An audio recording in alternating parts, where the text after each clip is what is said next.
as your paper dries, then we'll veil on top of it, and that will be more of what would happen in 6th grade or 5th, 6th, 7th grade.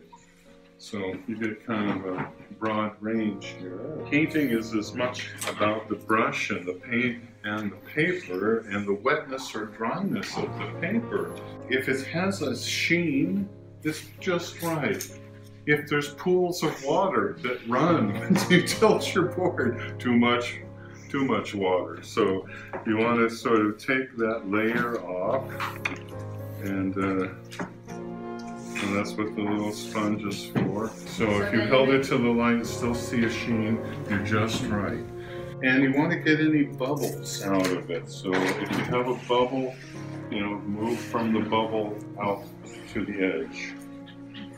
If you have to wet your sponge a little bit, that's okay. We're going to begin with yellow. So we'll take our large brush, but just to begin with, we're going to start at the top. That's pretty strong. We're going to let the yellow cover with nice even strokes much of the top field here. So we'll let the yellow, see how it's strong in the center and starts to ray out, and then just sort of weaken as it nears the periphery. That's kind of what we're after. So how do you thin it out? You paint with water. Take the water, clean my brush in the water, dry my brush on my rag, and with that dry brush I can lift some color off. Do that again, it didn't work too well, but I'll show you. See that?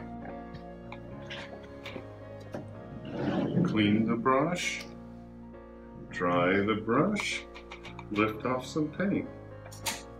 Clean the brush, dry it on my rag, lift off some paint. I will bring in my orange. It may be too strong. Let's see. No, that's just about right. So there's something about the orange that deepens and intensifies this yellow, makes it more noble, makes it royal almost. And in the summer, this Santa Cruz summer, we're getting papers drying quite quickly, so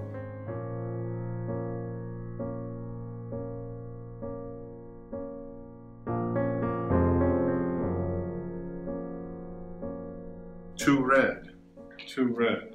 So I'll take some orange and paint into that red for you a little bit, just to enclose that yellow, because the yellow wants to just spread right off the page altogether. It's its nature, just to spread itself around through the sky. This whole world of which our soul partakes, or I don't know, I've met people that could look at someone and they could see this big luminous egg of color around them. And it's known as the astral body. And it's always changing in color, and depending on what thoughts or feelings or passions you're subject to at that time, when we're in the earth, when this body's in the earth, your body, my body. But what's left will be the shining colors of your soul. That will go on. That's what persists. Here's how he speaks of this world where it persists in. It says the astral world is composed in the main of forms and colors similar to those of the physical world, but the colors float freely.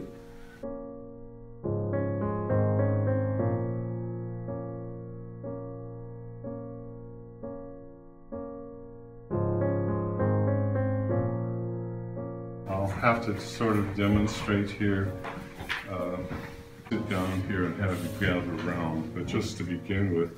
And then make sure that you leave, see how I clean the brush, dry the brush, and I can lift off a space there.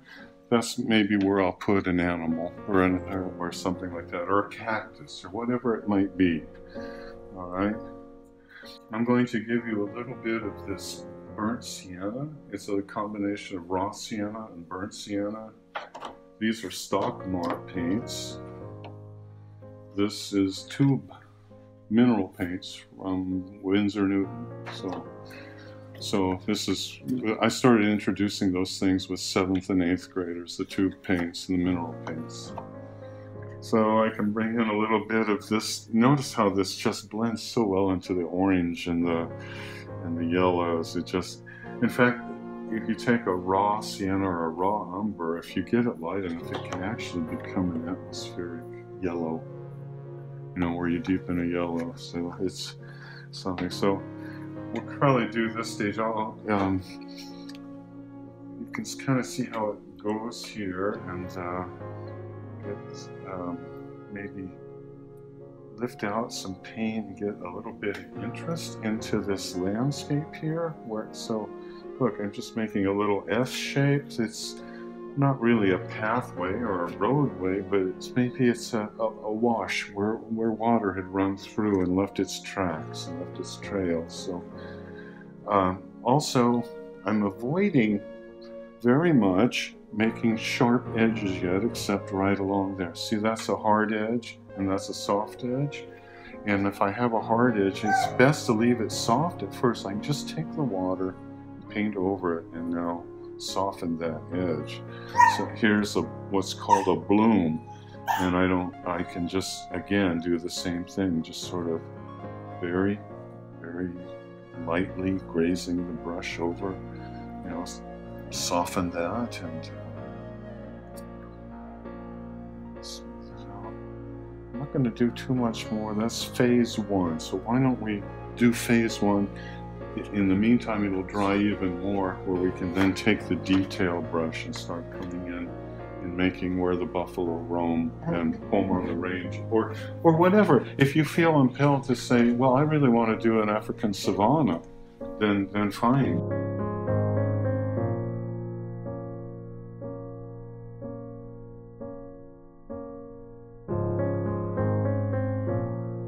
A little bit of the orange. And I can make, you know, just little flecks of grasses here and there. That's sort of the positive image, right? See how they just come into being almost like that. But then I can, I just laid my palm on that. Then I can do the opposite as well, which is to bring out the negative. So,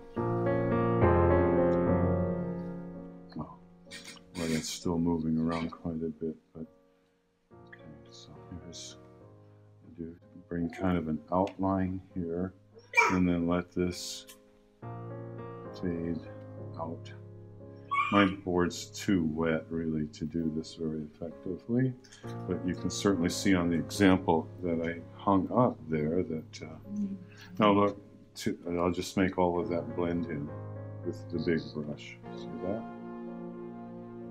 So think of making some cactus or shards of grass or something like that, both positive and negative, in your painting somewhere.